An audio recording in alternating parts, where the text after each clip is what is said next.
हाँ बेटा देखो, हाँ बेटा देखो, अभी हम लोगों ने डिस्कस किया था कि जो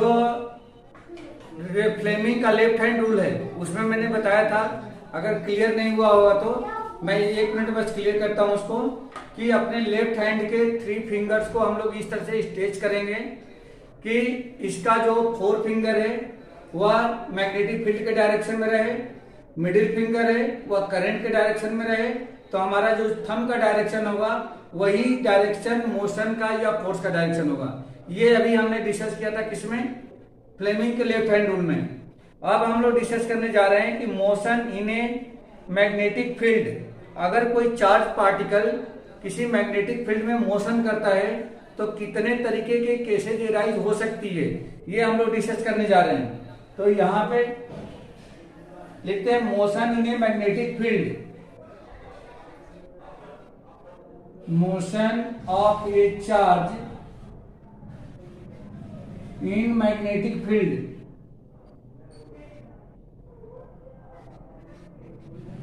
इन मैग्नेटिक फील्ड।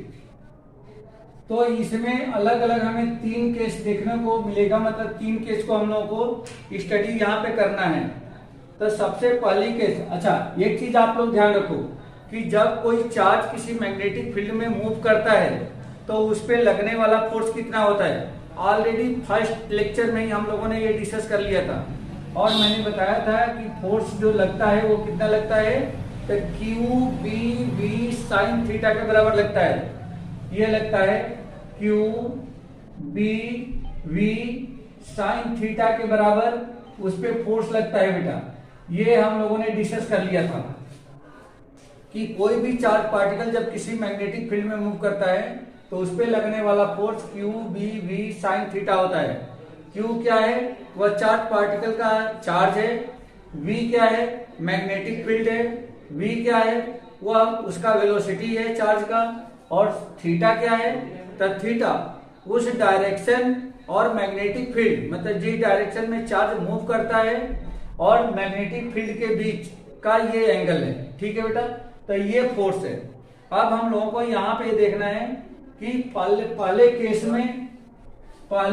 में क्या कंडीशन एराइज हो सकती है और उसके लिए क्या फार्मूला बन सकता है। तो केस फर्स्ट में हम लोग देखेंगे कि when the charge particle is moving along or in opposite to the magnetic field, या तो मैग्नेटिक फील्ड के डायरेक्शन में जाए या मैग्नेटिक फील्ड के जस्ट अपोजिट डायरेक्शन में आए। अगर चार्ज पार्टिकल मैग्नेटिक फील्ड के ठीक डायरेक्शन में जाए या उसके ठीक अपोजिट डायरेक्शन में आए, उस सिचुएशन में क्या होगा, उस सिचुएशन में हमें देखना है कि क्या कंडीशन बन सकती है। ठीक है बेटा, तो देखो इसको यहां पे सबसे पहले हम लोग ये मैग्नेटिक फील्ड हमने ले लिया और इसको हमने रिप्रेजेंट कर दिया बी से, मैग्नेटिक फील्ड को बी से रिप्रेजेंट करते हैं। अब इसमें कोई एक चार्ज पार्टिकल है, चार्ज पार्टिकल मान लो कि क्यू है, और यह चार्ज पार्टिकल या तो यहां से चल करके इस डायरेक्शन में जाता है, इस डायरेक्शन में जाता है यानी कि मैग्नेटिक फील्ड के डायरेक्शन में v वेलोसिटी से जा रहा है, या यहां से इस मैग्नेटिक फील्ड के जस्ट अपोजिट डायरेक्शन में आ रहा है ये।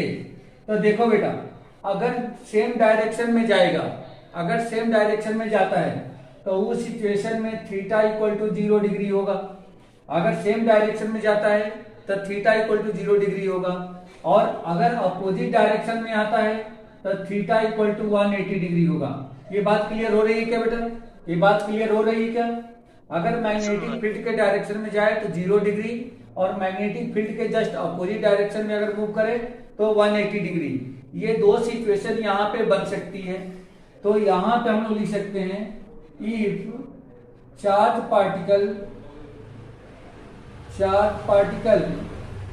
इज मूविंग in या along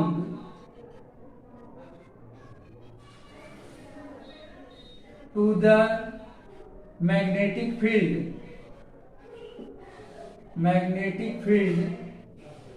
or in opposite to the magnetic field.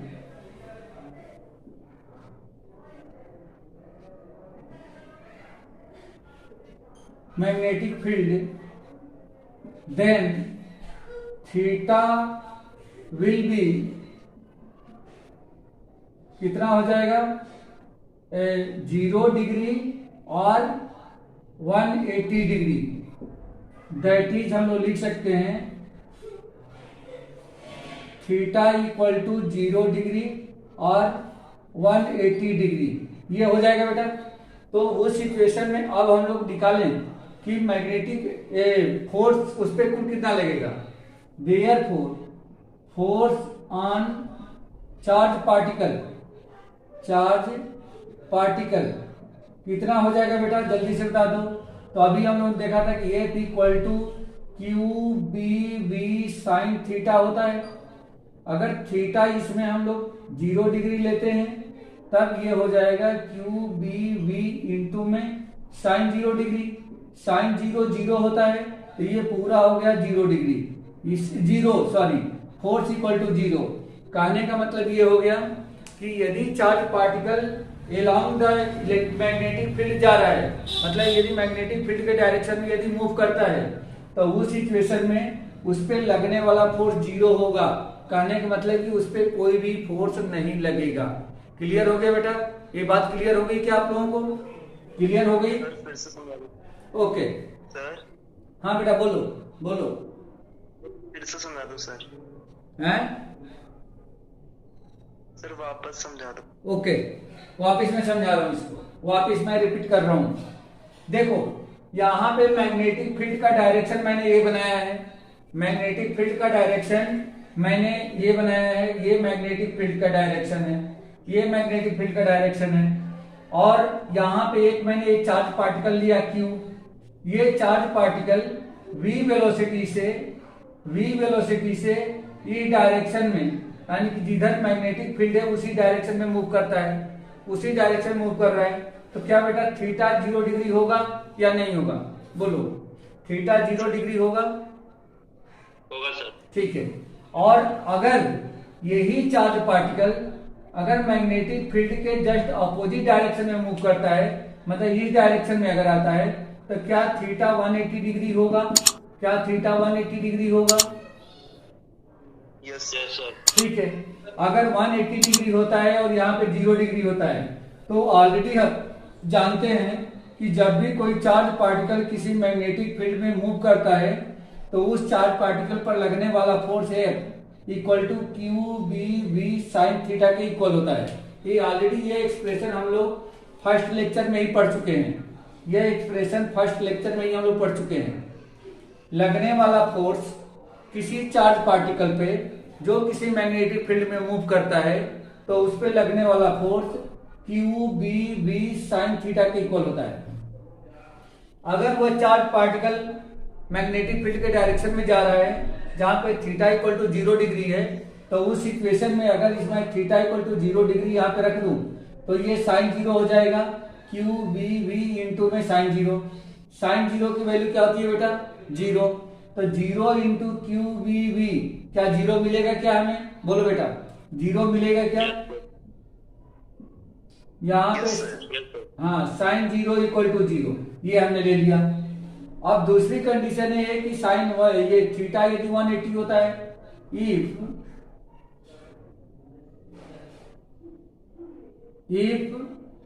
Theta equal to 180 degree. 180 degree का मतलब ये है कि यह मैग्नेटिक फील्ड के जस्ट अपोजिट डायरेक्शन में अगर मूव करता है तब उस सिचुएशन में फोर्स क्या हो जाएगा? तो force equal to Q B we into में साइन 180 डिग्री। साइन 180 की वैल्यू क्या होती है बेटा? साइन 180 की वैल्यू क्या होती है? 0 सर। नहीं बेटा, साइन 180, हाँ राइट, साइन 180 की वैल्यू क्या होती है? 0 होती है। ठीक है बेटा, साइन 180 की वैल्यू भी 0 होती है। तो ये क्या हो जाएगा, ये कितना हो जाएगा, क्यू बी वी इंटू में 0 इक्वल टू कितना मिल जाएगा, 0 डिग्री। तो फोर्स इस पे भी क्या लगेगा, 0 लगेगा। मतलब ये कहने का मतलब ये है कि यदि कोई चार्ज पार्टिकल मैग्नेटिक फील्ड के डायरेक्शन में जाए या जस्ट उसके अपोजिट डायरेक्शन में जाए, उस पे लगने वाला जो फोर्स होगा हमेशा 0 होगा, यानी कि उस पे कोई भी फोर्स अप्लाई नहीं होगा। क्लियर हो गया बेटा, ये क्लियर हो गया? Yes sir. ओके, सर अब यहां पे सेकेंड केस राइज होगा बेटा। सेकेंड केस,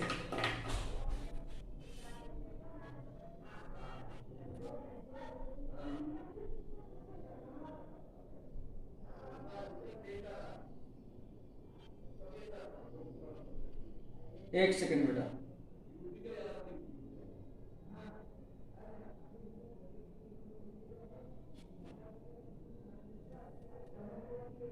ये मोबाइल में टर्न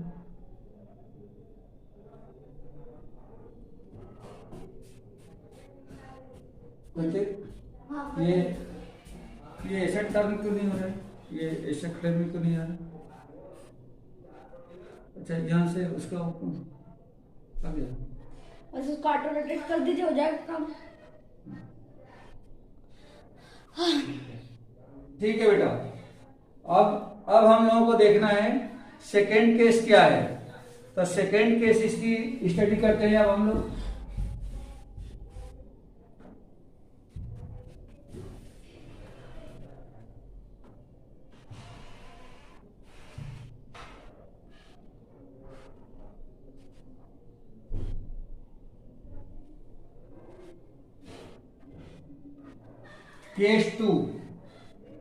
केस टू में यहां पे मैंने एक मैग्नेटिक फील्ड मान लो कि कंसीडर किया, और यह मैग्नेटिक फील्ड इस बोर्ड के परपेंडिकुलर इनवर्ड है। परपेंडिकुलर इनवर्ड डायरेक्शन में यहां पे एक मैग्नेटिक फील्ड हमने लिया। हमेशा इनवर्ड को इस तरीके से क्रॉस से दिखाया जाता है, और ये मैग्नेटिक फील्ड का डायरेक्शन है। मतलब परपेंडिकुलर इनवर्ड अंदर की तरफ है, अंदर की तरफ मैग्नेटिक फील्ड का डायरेक्शन अंदर की तरफ है। और वही मान लो कि इसमें एक कोई चार्ज पार्टिकल है, जो चार्ज पार्टिकल मान लीजिए कि यहाँ पे है, यह चार्ज पार्टिकल यहाँ पे है Q, और यह चार्ज पार्टिकल इस मैग्नेटिक फील्ड के परपेंडिकुलर मूव कर रहा है, परपेंडिकुलर मूव कर रहा है। तो देखो बेटा कैसे होगा, ध्यान दो।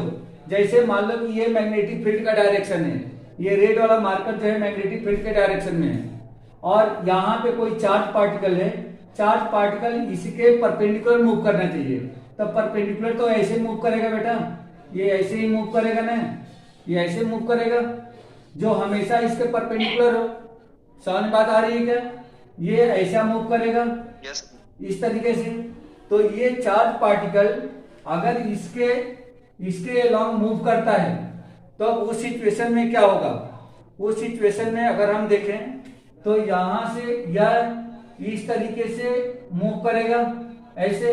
अगर ये ऐसे ऐसे ऐसे ऐसे घूमता है, इस तरीके से अगर घूम रहा है, तो यह हमेशा इसके परपेंडिकुलर मूव करेगा। ठीक है बेटा। तो यहां से चार्ज पार्टिकल मान लो कि यहां पे गया, फिर यहां पे गया, इस तरीके से चार्ज पार्टिकल हमेशा क्या हो रहा है, ये मूव कर रहा है, और हमेशा इस मैग्नेटिक फील्ड के क्या है, परपेंडिकुलर ही बने रहता है, हमेशा परपेंडिकुलर बने रहता है। तो उस सिचुएशन में यह कुछ इस तरीके के पाथ को क्या करेगा, इस तरह के पाथ को वो फॉलो करेगा। ये कुछ ऐसा पाथ वो पाथ बनाएगा, इस तरह से कुछ पाथ बनाएगा वो ऐसा, और यहाँ पे ये हमेशा परपेंडिकुलर होगा। क्यों परपेंडिकुलर होगा आप देख सकते हो। जैसे मान लो कि इस पर अगर टेंजेंट खींचते हो, तो हमारा इलेक्ट्रिक मैग्नेटिक फील्ड का डायरेक्शन इस तरह से इनवर्ड है, और इस पे टेंजेंट खींचो तो देखो इस टेंजेंट का और इसके बीच का एंगल 90 डिग्री है। अगर आप यहाँ पे टेंजेंट ड्रॉ करते हो तो देखो मैग्नेटिक फील्ड के जस्ट परपेंडिकुलर है, यहाँ पे टेंजेंट ड्रॉ करते हो तो मैग्नेटिक फील्ड के परपेंडिकुलर है। सेम वैसे ही सब पे आप टेंजेंट ड्रॉ कर सकते हो, और यह मैग्नेटिक फील्ड के जस्ट क्या होगा, परपेंडिकुलर हो गए, ठीक है, इस तरीके से परपेंडिकुलर हो गए। अब यहाँ पे ये हमें देखना है कि इसमें फोर्स का डायरेक्शन क्या होगा, फोर्स का डायरेक्शन इसमें क्या होगा, ठीक है बेटा। तो फोर्स का डायरेक्शन हमें पता करना होगा कि फोर्स का डायरेक्शन क्या होगा। अभी हम लोगों ने फ्लेमिंग का लेफ्ट हैंड रूल पढ़ा था। फ्लेमिंग का लेफ्ट हैंड रूल हमने क्या पढ़ा था कि यदि हम अपने लेफ्ट हैंड के मिडिल फिंगर, फोर फिंगर और थंब को इस तरह से स्ट्रेच करें, इस तरह से स्ट्रेच करें कि इन तीनों के बीच में म्यूचुअली परपेंडिकुलर बन जाए, और अगर हमारी फोर फिंगर मैग्नेटिक फील्ड के डायरेक्शन को दिखाती है, हमारा जो मिडिल फिंगर है करंट के डायरेक्शन यानी कि चार्ज के फ्लो होने का डायरेक्शन को दिखाता है, तो हमारी जो ये थंब होगा वह थंब किसको दिखाएगा, वह थंब फोर्स के डायरेक्शन को दिखाएगा। तो हम लोग यहाँ पे चेक करते हैं बेटा, यहाँ पे चेक करते हैं, देखो मैग्नेटिक फील्ड इनवर्ड है, मैग्नेटिक फील्ड क्या है, इनवर्ड है। तो हमने ये मैग्नेटिक फील्ड अपने ये फोर फिंगर को मैग्नेटिक फील्ड के डायरेक्शन में लगाया। चार्ज फ्लो होने का डायरेक्शन ये है, चार्ज जो है ये डायरेक्शन में अगर फ्लो हो रहा है तो चार्ज कुछ इस तरीके से ये डायरेक्शन में हो रहा है। अब देखो बेटा ये यहाँ पे क्या मिला, हमारा जो थंब है, थंब ऊपर की तरफ लग रहा है, मतलब कि यहाँ पे जो फोर्स का डायरेक्शन होगा वह अपवर्ड होगा। देखो बेटा ये मिल रहा है क्या, देखो चार्ज इस डायरेक्शन में जा रहा है तो चार्ज के डायरेक्शन में हमने लगाया, ये मैग्नेटिक फील्ड के डायरेक्शन में लगा दिया, तो हमारा थंब का डायरेक्शन अपवर्ड हो गया। तो कहने का मतलब ये हो गया कि यहां से जो फोर्स का डायरेक्शन होगा ये फोर्स का डायरेक्शन इधर लगेगा। ये समझ में आया कि नहीं बेटा, बोलो ये समझ में आया या नहीं आया सर? हाँ सर मैग्नेटिक फील्ड इन्वर्ट कैसे हुई? अरे मैंने कंसीडर किया है, मैंने मैग्नेटिक फील्ड के डायरेक्शन को कंसीडर किया है, किया इनवर्ड है, मतलब इसमें ठीक परपेंडिकुलर अंदर की तरफ जा रही है मैग्नेटिक फील्ड, मैंने कंसीडर किया है।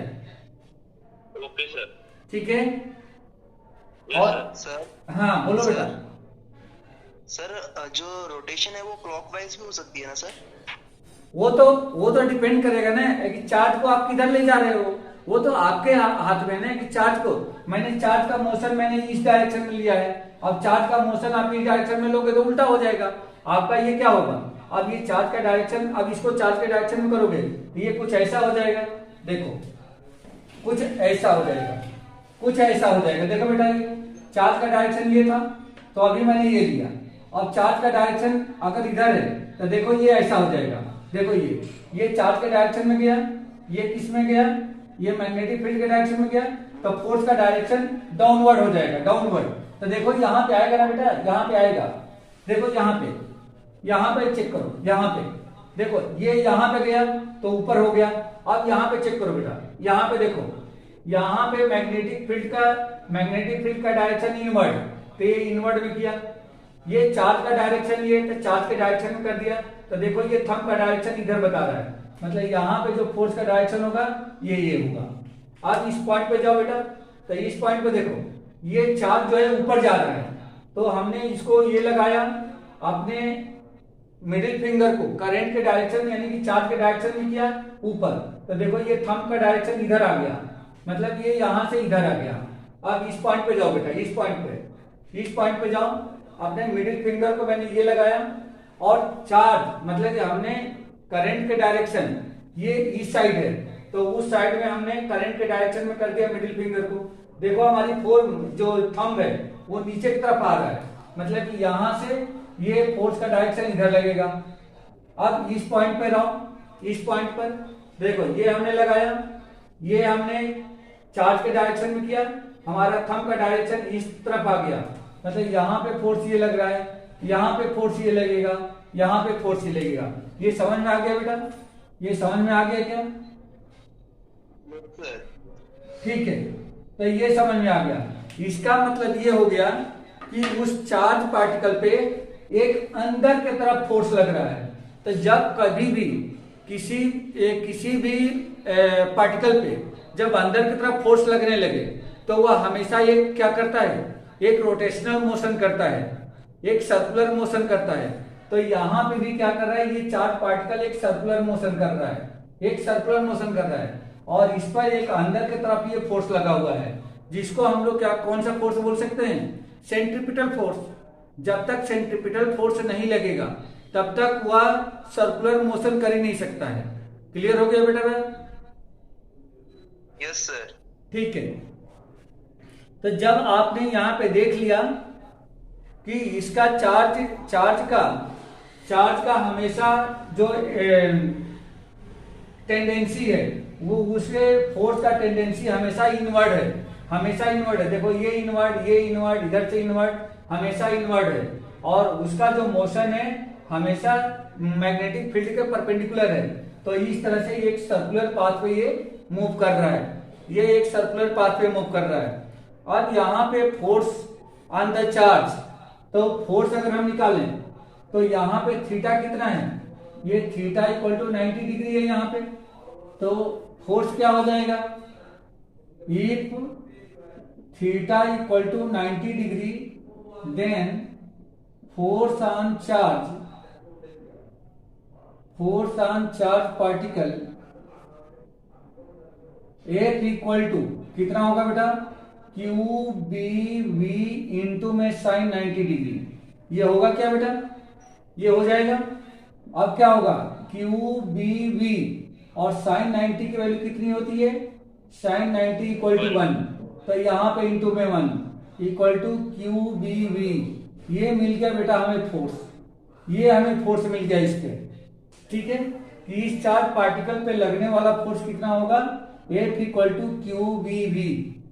क्लियर हो गया बेटा, ये बात क्लियर हो गई क्या, कि कुछ डाउट है इसमें, बोलो बेटा।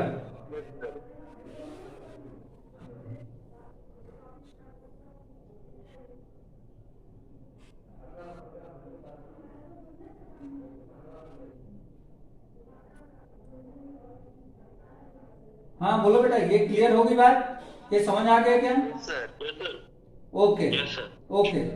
अब हम लोग यहाँ पे दो चीजें और फाइंड करेंगे। पहली चीज ये फाइंड करें कि इसका रेडियस कितना होगा। ये एक सर्कुलर जो मोशन कर रहा है, सर्कुलर मोशन, तो यहाँ पर लिख सकते हैं in this situation particle move on a circular path.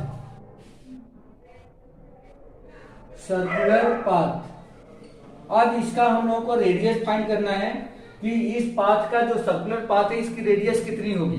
तो देखो बेटा बहुत सिंपल है, सिंस अगर ये सर्कुलर पाथ पे घूम रहा है इसका मतलब ये होगा कि इस पे एक सेंट्रीपिटल फोर्स अप्लाई हो रहा है। जो ये फोर्स है या एक तरीके से सेंट्रीपिटल फोर्स के रूप में काम कर रहा है।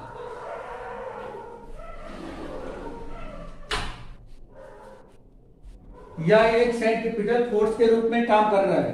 तो क्या यहाँ पे हम लोग ऐसा लिख सकते हैं क्या, देयरफॉर एफ बी का मतलब है magnetic force equal to centripetal force F C. यहाँ पे हमने लिख दिया magnetic field magnetic force equal to centripetal force.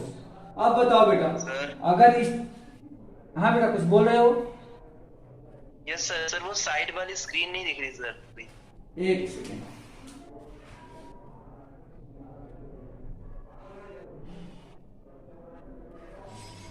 Side वाली स्क्रीन मतलब क्लियर तो है बेटा, यहाँ तो दिख रहा है पूरा का पूरा कुछ। सर दिख रहा है लेकिन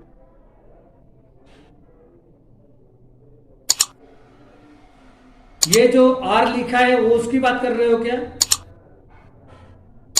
यस सर, अब क्लियर है। ठीक है ठीक है ठीक है। तो F B equal to F C, ये दोनों बराबर होंगे। अब बताओ एफ बी तो ऑलरेडी हमने निकाला है, यही तो मैग्नेटिक फील्ड है, यही मैग्नेटिक फोर्स है, मैग्नेटिक फोर्स ये है। तो इसकी जगह पे मैं क्यू बी वी लिख सकता हूं इस फोर्स की जगह पे। और जो हमारा सेंट्रीपिटल फोर्स होगा, अगर मैं 1 मिनट के लिए मान लेता हूं कि इसकी रेडियस जो है, अगर इसकी रेडियस आर है तो क्या हो जाएगा, और इसकी वेलोसिटी जो है इस पार्टिकल की v है, और इसका जो मास है अगर m है, तो उस सिचुएशन में सेंट्रीपिटल फोर्स क्या है, mv²/r के बराबर होता है क्या बेटा, बोलो। क्या सेंट्रीपिटल फोर्स का फॉर्मूला यही है, हम लोगों ने 11th में पढ़ा है। ठीक है, तो ये आ गया। अब इसको देयरफॉर आर इक्वल टू कितना हो जाएगा बेटा, आर को इधर भेज दो तो ये हो जाएगा एम बी स्क्वायर अपान में क्यू बी वी। क्या ये मिल रहा है क्या बेटा, बोलो, ये रेडियस मिल जाएगा क्या यहां से? Yes sir. ठीक है, तो आर इक्वल टू मिल गया एम बी अपान में क्यू बी वी। सॉरी एक मिनट, अभी सिंप्लीफाई हो जाएगा बेटा, ये सिंप्लीफाई हो जाएगा। एक v से v कैंसिल हो रहा है, देखो इस v से ये v कैंसिल हो जाएगा, तो मतलब कि ये v नहीं आएगा और यहाँ का स्क्वायर नहीं आएगा। देखो ये कैंसिल हो जाएगा, तो r equal to M B upon में क्यू बी आ जाएगा। r equal to M B upon में क्यू बी मिल गया। ये हमने निकाल दिया कि इस सर्कुलर पाथ की रेडियस। अब बेटा हम लोग को ये देखना है कि क्या ये चार्ज पार्टिकल जब पूरा ये कंप्लीट राउंड करेगा तो इसका टाइम पीरियड कितना होगा, कितने टाइम में यह चार्ज पार्टिकल पूरा ये राउंड कंप्लीट करेगा, तब हम लोग को टाइम पीरियड निकालना है बेटा। तो टाइम इक्वल टू क्या होता है, अब सिंपल सी बात है कि हम लोग time equal to general form में जो हम लोग फार्मूला यूज करते हैं, तो टाइम इक्वल टू लिखते हैं डिस्टेंस अपान में क्या लिखते हैं बेटा, स्पीड, यही लिखते हैं ना। Yes sir. डिस्टेंस अपान स्पीड। अब आप लोग मुझको ये बता दो आप लोग कि अगर ये चार्ज पार्टिकल यहां से मूव करके पूरा ये राउंड कंप्लीट कर देगा तो उस सिचुएशन में कुल कितनी डिस्टेंस चलेगा, जल्दी से बता दो बेटा। If charge particle complete one round what will be distance? Sir 2 pi R. 2 pi R, simple सी बात है 2 पाई आर, क्योंकि सरकमफ्रेंस जितना होगा उतना ही कवर करेगा। तो therefore time period, sorry since time period of charge particle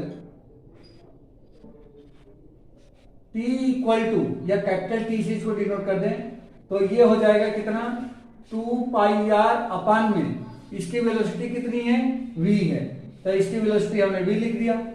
अब 2 पाई आर, आर की वैल्यू बेटा यहाँ पे है तो आर की वैल्यू उसमें मैं ट्रांसफर कर देता हूं, तो ये हो जाएगा 2 pi into 2 pi upon v into r के प्लेस पे लिख देता हूं मैं एम वी अपान में Q B, M v upon में क्यू बी, v से v कैंसिल हो गया।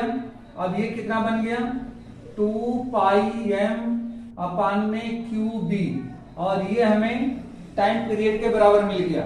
ठीक है बेटा, ये समझ में आ गया आप लोगों को कि कोई डाउट है? Yes, बोलो। यस सर, समझ में आ गया। ठीक है, तो ये हमने टाइम पीरियड निकाल दिया उस चार्ज पार्टिकल का। चार्ज पार्टिकल का ये टाइम पीरियड हो गया t equal to 2 pi M upon में क्यू बी, और इसे सर्कुलर पाथ की जो रेडियस है वो हमने फाइंड आउट कर लिया एम बी अपान में क्यू बी। ठीक है, अब यहाँ पे आप ये बता दो बेटा, आप लोग एक क्वेश्चन का मेरे आंसर दे दो कि चार्ज पार्टिकल की यदि वेलोसिटी को मैं चेंज कर देता हूं, चार्ज पार्टिकल की वेलोसिटी को मैं चेंज करता हूं, या तो मैं इंक्रीज कर देता हूं या तो मैं डिक्रीज कर देता हूं, तो क्या टाइम पीरियड पे कुछ फर्क पड़ेगा क्या?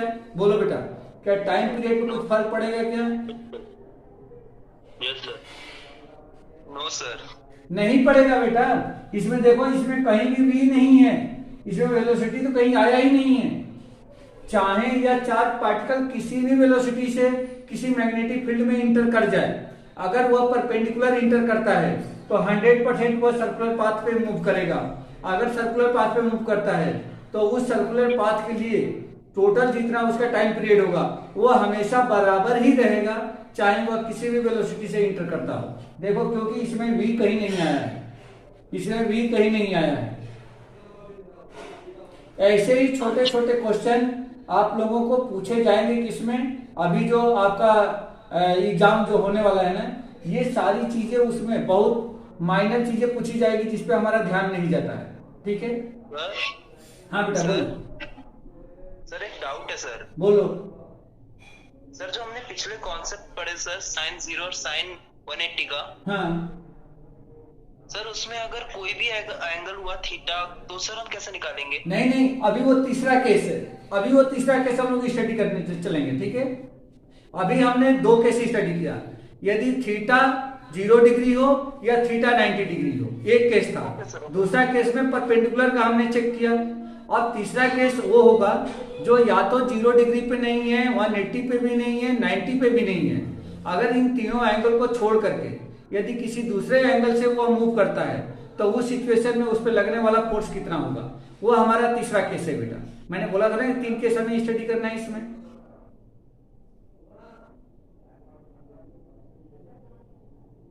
हेलो हेलो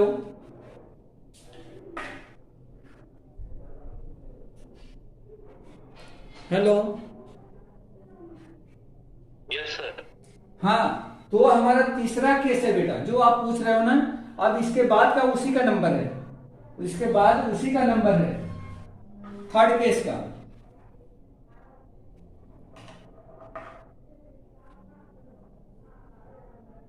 सर मेरी आवाज आ रही है? हाँ बेटा, अब आवाज आ रही है, पहले नहीं आ रही थी, अब आ रही है। Okay sir, okay sir.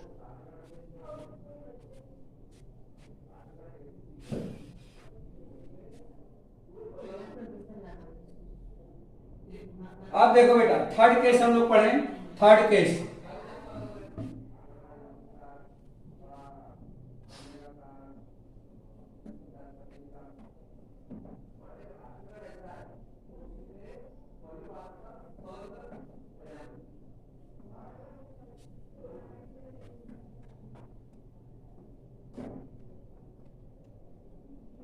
यदि मूव कर रहा है तो उस सिचुएशन में उस पर कोई फोर्स अप्लाई हो रहा है और वह कितने के बराबर हो रहा था, F equal to Q B v के इक्वल हो रहा था, क्यू बी वी के इक्वल हो रहा था। अब हम लोग देखने जा रहे हैं कि यदि वह चार्ज पार्टिकल, जो थर्ड केस है, चार्ज पार्टिकल यदि 0 डिग्री, 90 डिग्री और 180 को छोड़ करके किसी दूसरे एंगल के साथ में यदि मैग्नेटिक फील्ड में इंटर करता है v वेलोसिटी से, तो उसका जो पाथ होगा वह किस तरीके से होगा, उसके पाथ की रेडियस कितनी होगी, उसके पाथ का पिच क्या होगा और उसका टाइम पीरियड क्या होगा, ये सारी चीजें अब हम लोग यहाँ पे डिस्कस करेंगे। तो यहाँ पे हम लोग लिख सकते हैं if charge particle move in magnetic field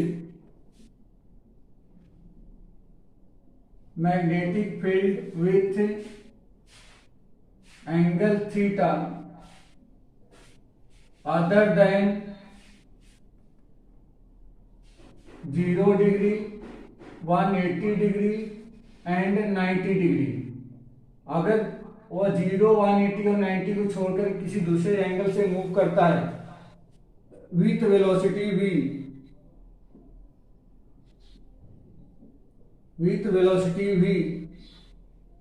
then its path will be helical. इसका जो पाथ होगा वह हेलिकल होगा। तो हेलिकल क्या होता है और क्यों हेलिकल होता है ये अभी हम लोग समझते हैं। जैसे मान लीजिए कि ये कोई एक्स और वाई एक्सिस है और इसका ये जेड एक्सिस है, ये जेड एक्सिस है। इसमें चार्ज पार्टिकल मान लो कि यहां से इंटर करता है और इंटर करके, अच्छा इसका मैग्नेटिक फील्ड का डायरेक्शन क्या है, मैग्नेटिक फील्ड का डायरेक्शन मान लीजिए कि ये है। मैग्नेटिक फील्ड का जो डायरेक्शन है वो दिया गया है इसमें, ये मैग्नेटिक फील्ड का डायरेक्शन है बी, ये मैग्नेटिक फील्ड का डायरेक्शन है। अगर यहां से ये क्या करता है, इस तरह से v वेलोसिटी से इंटर करता है, जो मैग्नेटिक फील्ड के डायरेक्शन, मैग्नेटिक फील्ड भी इसी पे है, दोनों डायरेक्शन सेम दिख रहा है, एक स्केल ऑन। तो ये एंगल यदि थीटा होता है तो यह थीटा एंगल से, मैग्नेटिक फील्ड के थीटा एंगल से अगर ये चार्ज पार्टिकल मैग्नेटिक फील्ड में इंटर करता है और v वेलोसिटी से मूव करता है, तो उस सिचुएशन में यहाँ पे यदि मैं इस वेलोसिटी का, उसकी वेलोसिटी का यदि दोनों कंपोनेंट मैं नोट करूं तो आप देख सकते हैं कि इसकी वेलोसिटी का जो दोनों कंपोनेंट होगा, थीटा के मतलब थीटा के एलॉन्ग जो एक्स एक्सिस के लॉन्ग होगा, थीटा यहाँ पे है तो इस पे क्या हो जाएगा, इस पे आ जाएगा v cos थीटा हो जाएगा, और इसके जस्ट परपेंडिकुलर, तो जस्ट परपेंडिकुलर यानी कि y डायरेक्शन में along y एक्सिस इस पे आ जाएगा v sin थीटा। तो इसके दोनों कंपोनेंट हमने लिख लिया यहाँ पे, component of velocity, components of velocity v x equal to क्या हो जाएगा, v साइन थीटा होगा, and v y equal to क्या हो जाएगा, v cos थीटा हो जाएगा। तो यहाँ पे इसके लॉन्ग एक्स एक्सिस के लॉन्ग v cos थीटा और y एक्सिस के लॉन्ग v sin थीटा यहाँ पे मिल जाता है। अब यहाँ पे देखें कि अगर एक्स एक्सिस के लॉन्ग अगर वह जा रहा है तो इस इक्वेशन में थीटा 0 डिग्री हो जाएगा, क्योंकि मैग्नेटिक फील्ड का डायरेक्शन और पार्टिकल का डायरेक्शन एक्स एक्सिस के लॉन्ग या दोनों क्या है, दोनों सेम डायरेक्शन में जा रहे हैं। तो यहाँ पे थीटा हो जाएगा 0 degree.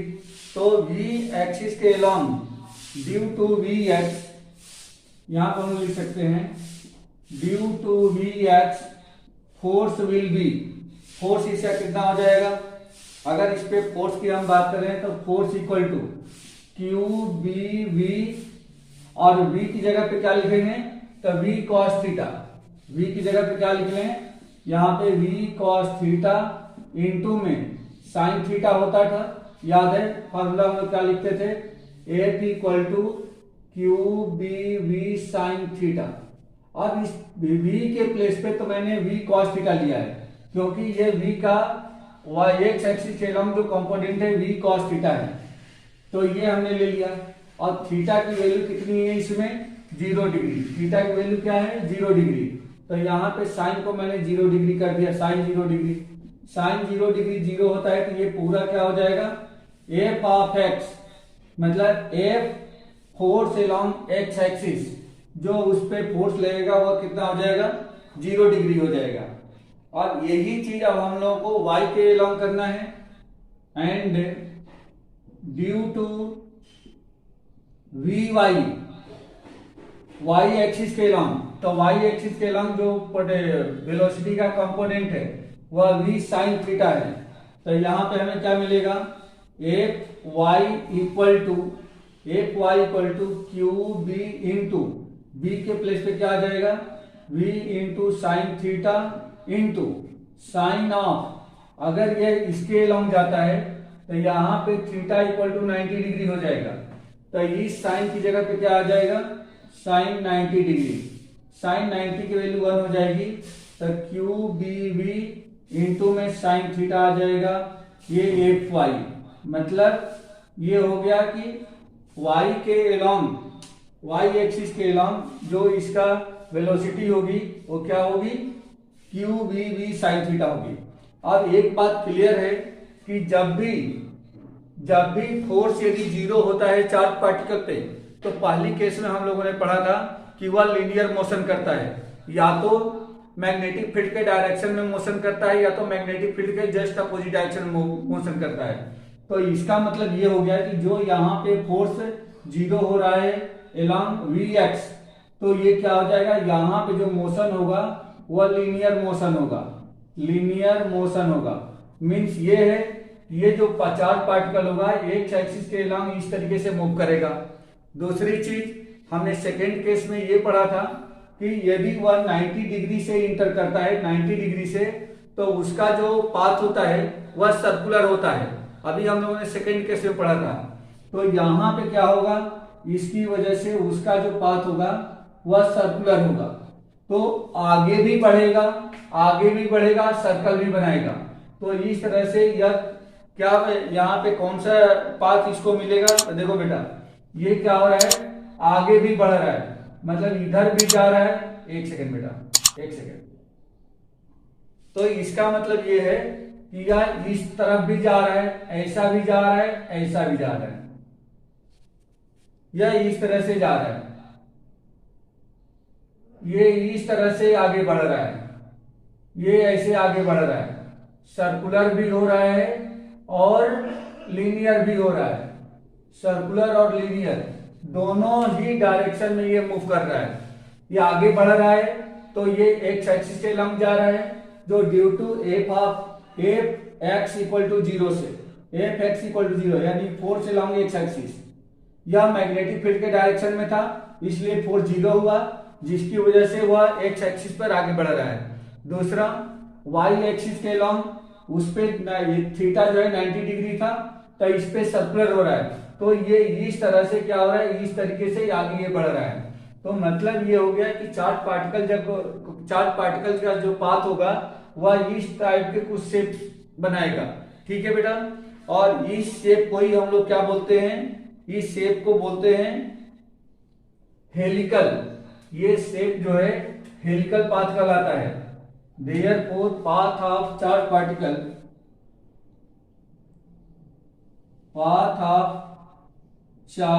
Particle will be helical, या हेलिकल पाथ बनाएगा। ठीक है, क्योंकि इसमें दो टाइप का मोशन कर रहा है। कौन सा मोशन कर रहा है, लीनियर भी कर रहा है और सर्कुलर भी कर रहा है। आगे भी बढ़ रहा है ऊपर भी जा रहा है, आगे भी बढ़ रहा है ऊपर भी जा रहा है। तो इस तरीके से ये इस टाइप का पाथ मिल रहा है, और इस पाथ को हम लोग क्या करते हैं, हेलिकल पाथ करते हैं। इस टाइप के पाथ को हम लोग हेलिकल पाथ करते हैं। ठीक है बेटा, ये क्लियर हो गया, ये क्लियर हो गया, ये क्लियर हो गया। यहां पे ये लीनियर मोशन कर रहा है, लीनियर मोशन, और यहां पे सर्कुलर मोशन कर रहा है।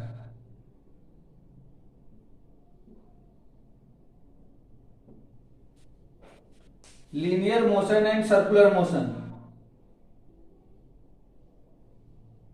ठीक है बेटा, क्लियर हुआ Rajdeep, Jayesh?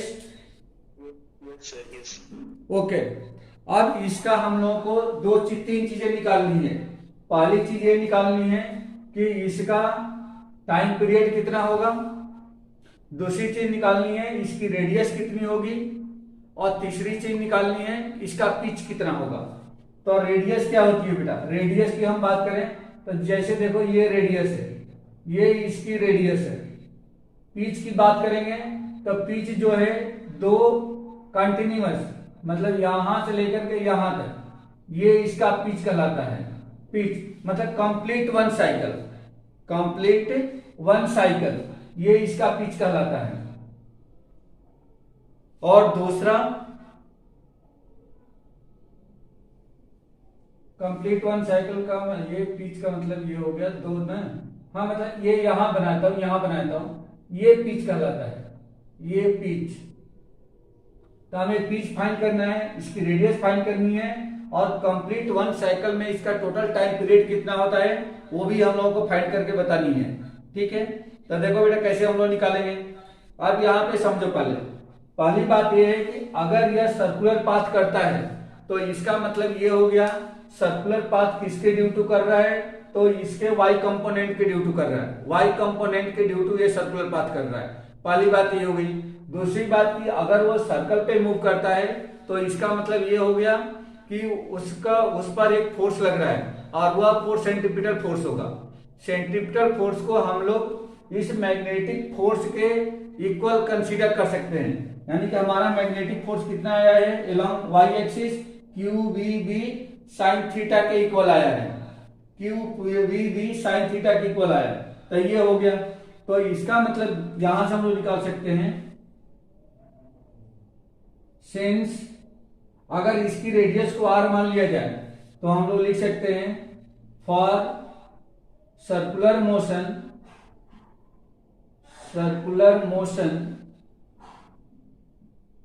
For circular motion यहां पे मिलेगा F B equal to F C, magnetic field का में फोर्स इक्वल टू, मतलब force due to magnetic field equal to force due to centripetal. मतलब अगर वह सेंटर की तरफ उसको अटैक नहीं, कल हम लोगों ने सेकंड केस में डिस्कस किया था, अगर वह अटैक नहीं करेगा तो इसका मतलब कि वह सर्कुलर पाथ नहीं कर सकता है। अब यहां से एफ बी, तो एफ बी ऑलरेडी ये है force due to force along y axis ये है, तो q v sine theta, q v sine theta, और ये क्या हो जाएगा centripetal force, m B square upon में आर होता है सेंट्रीपिटल फोर्स का, तो एम इनटू वी की जगह पे क्या लिखेंगे, तो वी वाई है, एम वी अपान में आर स्क्वायर, तो वी की जगह पे क्या है, अगर मैं इसको वी वाई मान लेता हूं, velocity along y axis upon में आर का square, m v square upon में आर ये होता है, ये एम वी स्क्वायर अपान में आर, तो इसकी वैल्यू यदि ट्रांसफर करें तो एम इंटू वी वाई के प्लेस पे वी साइन थीटा लिख दो, तो वी साइन थीटा का होल स्क्वायर अपान में आर, हमें आर का इक्वेट करना है, तो देयरफॉर आर इक्वल टू ये पूरी क्वांटिटी नीचे चली जाएगी, m v square sine square theta upon में, और ये हो जाएगा क्यू वी इंटू में साइन ऑफ थीटा, एक साइन थीटा से एक साइन थीटा कैंसिल हो जाएगा, वी से वी कैंसिल हो जाएगा, अब ये हमें मिल जाएगा r equal to m we sine theta upon में क्यू इंटू बी, यही मिल गया बेटा हमें radius of this helical path की ये रेडियस हमने फाइंड आउट कर लिया, ये हेलिकल पाथ की रेडियस होगी।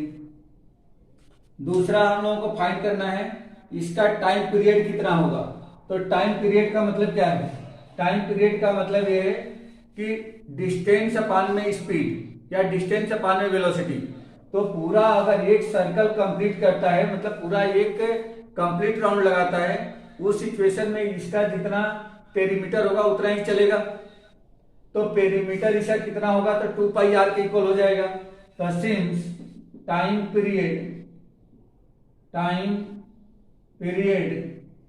कैपिटल टी इक्वल टू कितना हो जाएगा 2 पाई आर अपान में, और इसकी वेलोसिटी, तो इसका वेलोसिटी कितनी है, वही v साइन थीटा के बराबर आएगा, v sine theta, time period equal to v sine theta, क्योंकि ये लॉन्ग y एक्सिस, तो यहां पर लिख देंगे v sine theta equal to 2 pi upon में v sine theta into r की वैल्यू, ये वाली वैल्यू ट्रांसफर कर दे r की प्लेस पे, तो M we sine theta upon में Q B, M we sine theta upon में क्यू बी, ये मिल जाएगा, साइन थीटा से साइन थीटा कैंसिल हो गया, v से v कैंसिल हो गया, और ये हमें मिल गया कितना, ये मिल गया 2 पाई m अपान में क्यू बी, ये हो जाएगा किसके बराबर, इसके टाइम पीरियड के बराबर, तो इसका टाइम पीरियड हमने निकाल लिया, टाइम पीरियड इक्वल टू हो जाएगा 2 पाई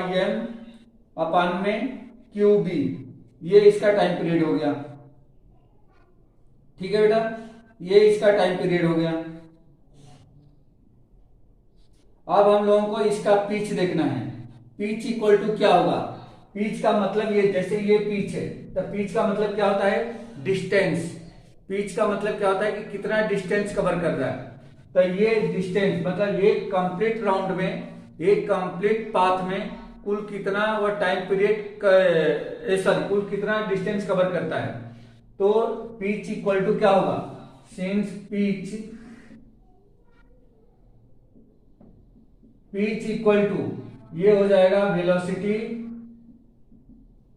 इनटू में टाइम, वेलोसिटी इनटू में टाइम, तो वेलोसिटी इक्वल टू कितनी होगी, इसकी जो वेलोसिटी है वो कितनी है, तो देखो बेटा आगे बढ़ रहा है या डिस्टेंस कब कवर करेगा, आगे जब बढ़ेगा, और आगे किसके लॉन्ग बढ़ रहा है, एक्स एक्सिस के, और एक्स के लॉन्ग जो इसकी वेलोसिटी है वो v cos थीटा है, तो यहाँ पे वेलोसिटी की जगह पे क्या आ जाएगा, v cos theta into time period t, तो टाइम पीरियड अभी हमने यहाँ पे निकाला है, तो ये हो जाएगा 2 पाई m अपान में क्यू बी, अब ये कुल मिलाकर के क्या बन गया, कुछ कैंसिल तो हो नहीं रहा है, तो 2 pi m v cos theta upon में q इंटू बी, ये इसका क्या मिल जाएगा, पिच मिल जाएगा, पिच को यदि डिनोट करें p से,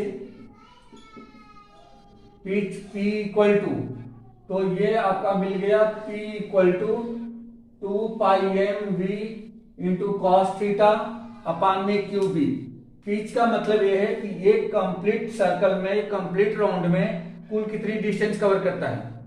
तो डिस्टेंस कवर करने के लिए उसको एक्स एक्सिस के अलोंग मूव करना है, एक्स एक्सिस के अलोंग चल रहा है, तो एक्स एक्सिस के अलोंग जो वेलोसिटी है वो v cos थीटा है। और इसमें टाइम पीरियड कितना है इसका, t इक्वल टू 2πm/qb अभी हमने फाइंड आउट किया है। तो डिस्टेंस इक्वल टू क्या होता है, speed into time, sorry velocity into time. तो वेलोसिटी इक्वल टू हमने v cos थीटा रख दिया और टाइम पीरियड की वैल्यू ये यहां से इसमें रख दिया, इसको इक्वेट कर दिया है। तो p equal to 2πmv cos θ/qb, ये इसका पिच होगा। आया बेटा समझ में आप लोगों के? Yes sir. ओके सर हाँ बेटा बोलो। तो इसमें अपन ने मैग्नेटिक फील्ड के फोर्स को सेंट्रीपिटल फोर्स के इक्वल कैसे कर दिया? हाँ हाँ, मैग्नेटिक फील्ड के फोर्स को हमने सेंट्रीपिटल फोर्स से इसलिए इक्वेट किया कि अगर सेंट्रीपिटल फोर्स के बराबर नहीं होगा, मतलब मैग्नेटिक फील्ड अगर सिर्फ मैग्नेटिक फील्ड के द्वारा जो फोर्स लगेगा, अगर सिर्फ वही फोर्स लगता है तो वह सर्कुलर पाथ नहीं करेगा। सर्कुलर पाथ करने के लिए उसके सेंटर की तरफ एक फोर्स लगना जरूरी है, और वो फोर्स उसी के बराबर होगा जितना उस पर मैग्नेटिक फील्ड के द्वारा जो फोर्स लगाया जाता है। ठीक है, इसलिए इक्वेट करा है। ये सेकेंड केस में भी हम लोगों ने देखा था, जब चार्ज पार्टिकल जब 90 डिग्री से मैग्नेटिक फील्ड में इंटर कर रहा था, जो उसके मैग्नेटिक फील्ड के डायरेक्ट के परपेंडिकुलर मूव कर रहा था, तो उसमें देख रहे थे कि वह चार्ज पार्टिकल कुछ इस तरीके से ये मूव करते आ रहा है, कुछ इस तरीके से मूव करते आ रहा है। और उसमें मैंने लेफ्ट हैंड रूल के अकॉर्डिंग बताया था कि उस पे जो एक फोर्स लग रहा है वो हमेशा टुवर्ड्स द सेंटर लग रहा है, जिसकी वजह से वह पार्टिकल एक सर्कुलर पाथ पे मूव कर रहा है। और सर्कुलर पाथ पे मूव करने के लिए सेंट्रीपिटल फोर्स का होना मस्ट है। अगर सेंट्रीपिटल फोर्स उस पर अप्लाई नहीं होगा तो वह सर्कुलर पाथ कर ही नहीं सकता है। ठीक है, वह किसी एक डायरेक्शन में निकल जाएगा। तो इसलिए यहाँ पे जो ये force due to magnetic field है उसको हमने सेंट्रीपिटल फोर्स के इक्वल इक्वेट कर दिया है, और इसमें दोनों की वैल्यू रख करके यहाँ से हमने उसकी रेडियस कैलकुलेट कर ली है कि इस पाथ की जो रेडियस है वो कितनी है। ठीक है,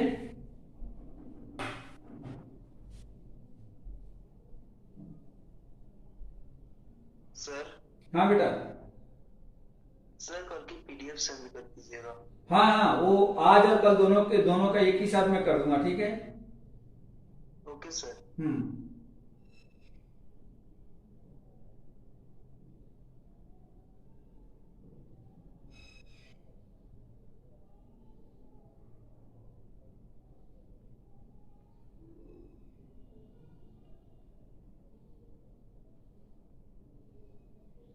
ठीक है, अब इसका अगला टॉपिक हम लोगों को देखना है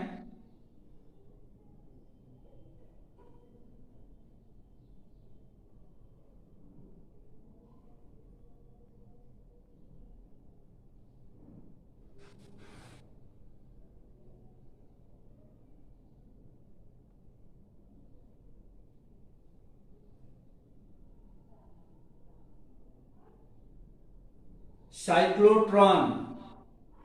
अगला टॉपिक जो है वो है साइक्लोट्रॉन का। ठीक है बेटा, साइक्लोट्रॉन क्या होता है ये हम लोगों को समझना है।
सर हाँ बेटा देखो, बोलो बोलो।